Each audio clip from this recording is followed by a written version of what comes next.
નમસ્તે વિદ્યાર્થી મિત્રો, પાઠશાળા મિત્રમાં આપનું હાર્દિક સ્વાગત છે. આજે આપણે ધોરણ 7 વિષય ગુજરાતી કાવ્ય 1ના સ્વાધ્યાયની સમજૂતી મેળવીશું. પ્રશ્ન 1 વાતચીત. એમાં પહેલો પ્રશ્ન છે, તમે કઈ કઈ પ્રાર્થનાઓ ગાઓ છો? વિદ્યાર્થી મિત્રો, અહીં મેં 4 પ્રાર્થનાના નામ લખ્યા છે. તમારી શાળામાં ગવાથી તમે પ્રાર્થના લખી શકો છો. એના જવાબમાં છે, અમે મંગલ મંદિર ખોલો દયામય, નૈયા ઝુકાવી મેં તો મંદિર તારું વિશ્વ રૂપાળું, ઓ ઈશ્વર ભજીએ તને, જેવી પ્રાર્થનાઓ ગાઈએ છીએ. પ્રશ્ન નંબર 2, તમે ક્યારે પ્રાર્થના કરો છો? અમે સવારે ઉઠીને અને રાત્રે સૂતી વખતે પ્રાર્થના કરીએ છીએ. ઉપરાંત અમે મંદિરે જઈએ ત્યારે અને શાળામાં પણ પ્રાર્થના કરીએ છીએ. પ્રાર્થના શા માટે કરવામાં આવતી હશે? પ્રાર્થના મનની શાંતિ માટે, જીવનના દુઃખો દૂર કરવા તથા ઈચ્છા પૂર્તિ માટે, ઈશ્વરની કૃપા પ્રાપ્ત કરવા માટે પ્રાર્થના કરવામાં આવતી હશે. પ્રશ્ન 4, તમારી શાળામાં પ્રાર્થનામાં તમારે કંઈક રજૂ કરવાનું હોય ત્યારે શી તૈયારી કરો છો? અમારા શાળામાં પ્રાર્થનામાં કંઈક રજૂ કરવાનું હોય ત્યારે અમે સૌ પ્રથમ તો શું રજૂ કરવું તે મિત્રો અને શિક્ષકો સાથે નક્કી કરીએ છીએ. પછી તેમાં પહેરવાના વેશભૂષા નક્કી કરીએ છીએ.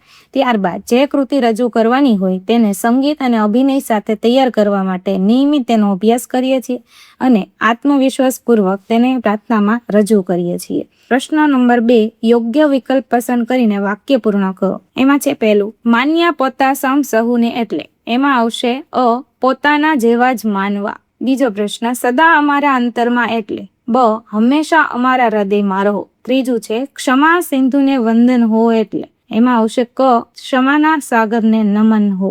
ત્યાર પછી છે પ્રશ્ન નંબર 3, નીચે આપેલા વાક્યનો ભાવ દર્શાવતી કાવ્ય પંક્તિ કાવ્યમાંથી શોધીને લખો. પહેલું, બધા કાર્યો કર્યા છતાંય કોઈ કાર્યમાં લેપાય નહીં. સઘળા કાર્યો કર્યા છતાંય રહ્યા હંમેશા નિર્લેપ. પ્રશ્ન 2, એક પત્ની વ્રતા પાલનની પ્રતિજ્ઞા લીધી અને જીવનભર પૂર્ણ રીતે પાળી. એના જવાબમાં આવશે, એક પત્ની વ્રત પૂર્ણ પાળ્યું, ટેક વણી છે જીવતરમાં. ત્રીજું, સંન્યાસીના ધર્મને ઉજાળનાર તપસ્વી બુદ્ધને નમસ્કાર હજો. સંન્યાસીનો ધર્મ ઉજાળ્યો, વંદન કરીએ બુદ્ધ તને. ચોથું, બધા જ ધર્મના મહામાનવોની યાદ જગતની શાંતિમાં ઉપયોગી બને. સર્વધર્મ સંસ્થાપક સ્મરણો વિશ્વ શાંતિમાં ખપ લાગો. પ્રશ્ન 4, કૌંસમાં આપેલા શબ્દનો ઉપયોગ કરીને ખાલી જગ્યા પૂરો. પહેલી ખાલી જગ્યા, મહાવીર સ્વામીએ ખાલી જગ્યા અહિંસાનું આચરણ કર્યું. પૂર્ણ. ગૌતમ બુદ્ધે ખાલી જગ્યા માર્ગનું બોધ આપ્યું. મધ્યમ. ખાલી જગ્યા શ્રી કૃષ્ણ સંસારમાં રહીને અલિપ્ત રહ્યા. યોગી. ચોથું, હજરત મોહમ્મદ પૈગંબર રહમ નેકીના ખાલી જગ્યાના પ્રચારક હતા. પરમ. ખાલી જગ્યા કામો કર્યા છતાંય રહ્યા હંમેશા નિર્લપી. સઘળા. પ્રશ્ન નંબર 5, શબ્દ અને તેના અર્થ વાંચો. અર્થના આધારે વિકલ્પમાં આપેલા વાક્યમાંથી જે વાક્ય કાવ્યના આધારે સાચું હોય તેની આગળ ખરાની નિશાની કરો. પહેલું છે અંતર, અંતઃકરણ, મન. એમાં આવશે નરસિંહના અંતરમાં હંમેશા શ્રી કૃષ્ણ રહેતા. બીજું છે સમ, સરખું, સમાન. કોઈ પણ બે વ્યક્તિ બધી બાબતમાં સમ હોતી નથી. પ્રશ્ન નંબર 6, કાવ્યમાં વપરાયેલા નીચેના શબ્દો વાંચો. પ્રાણી માત્ર, જન સેવા, એક પત્ની વ્રત, ન્યાય નીતિમય, કૃષ્ણ પ્રભુ, પ્રભુપુત્ર, ક્ષમા સિંધુ, વિશ્વશાંત. આ બધા શબ્દોની એક વિશેષતા તમે નોંધી. આ બધા જ શબ્દો 2 કે તેથી વધુ શબ્દો મળીને બન્યા છે. જેમ કે પ્રાણી અને માત્ર, એ 2 શબ્દ મળીને એક શબ્દ પ્રાણી માત્ર બન્યો છે, જેનો અર્થ થાય બધા પ્રાણીઓ. એવું જ જન સેવા શબ્દનું પણ છે. એમાં જન અને સેવા શબ્દ ભેગા થયા છે, જેનો અર્થ થાય જન સેવા, એટલે કે લોકોની સેવા. બીજા શબ્દો વિશે પણ આ રીતે વિચાર કરો. આ પ્રકારના અનેક શબ્દો ભાષામાં વપરાતા હોય છે. આ શબ્દોનો અર્થ પણ થોડો બદલાય છે. આવા શબ્દો અંગે વિચારો અને આ કાવ્યમાં ઉપયોગ ન થયો હોય તેવા 3 શબ્દ લખો. એના જવાબમાં મેં લખેલા છે યુદ્ધ વિરામ, દેશભક્તિ, આરતી ટાણ. ત્યાર પછી છે પ્રશ્ન 7, કૌંસમાં યોગ્ય શબ્દ પસંદ કરીને ફકરો પૂર્ણ કરો. નાનકડી ટેકરી પાછળ રળિયામણું ગામ હતું. ગામમાં આશરે 200 ઘરો હતા. કોઈના ઘર નાના તો વળી કોઈના ઘર મોટા. ગામને પાદર કૃષ્ણનું મંદિર, તેના પર કેસરી ધજા ફરકે. એના આંગણામાં લીલાછમ ઝાડવા, તેની ઉપર રંગબેરંગી પક્ષીઓ કલ્લોલ કરે. મંદિરમાં પિત્તળનો ઘંટ બાંધેલો, તેનો મધુર રણકાર સવાર સાંજ આખા ગામમાં ગુંજી રહે. આરતી સમયે તો અહીં ઘણી ભીડ રહે. ત્યાર પછી છે પ્રશ્ન નંબર 8, કૌંસમાં યોગ્ય શબ્દ પસંદ કરી ખાલી જગ્યા પૂરો. મહાવીર સ્વામીએ અહિંસાનું આચરણ કર્યું, ખાલી જગ્યા પ્રાણીઓને રક્ષણ આપ્યું અને શ્રી કૃષ્ણએ બધા જ કાર્યો કર્યા, પરંતુ જીવનભર એ બધાથી અલિપ્ત રહ્યા. ત્રીજું છે વરસાદ વધુ હતો તેથી હું ઘરેથી નીકળી ન શકતી. ચોથું, તમે સવારે નીકળશો કે સાંજે.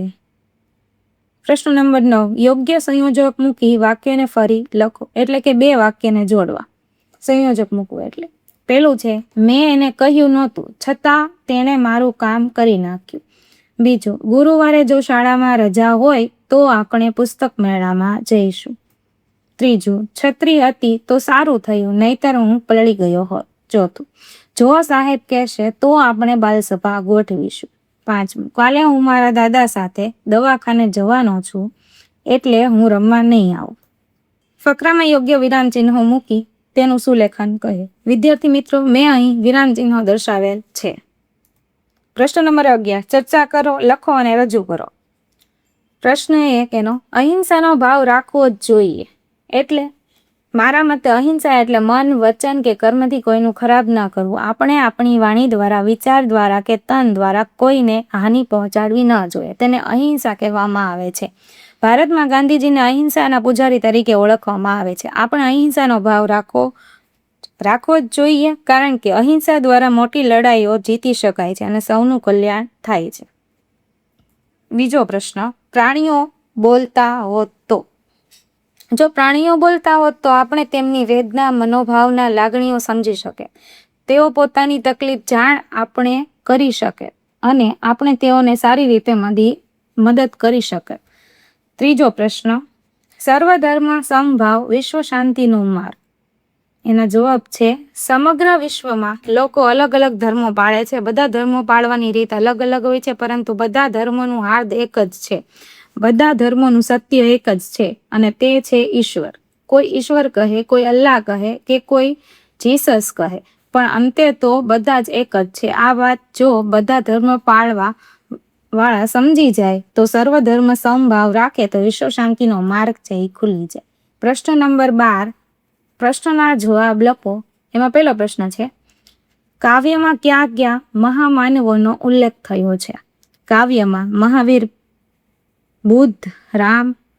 કાવ્યમાં મહાવીર, બુદ્ધ, રામ, કૃષ્ણ, ઈસુ, હઝરત મોહમ્મદ, ઝરથોસ્તી જેવા મહામાનવોનો ઉલ્લેખ થયો છે.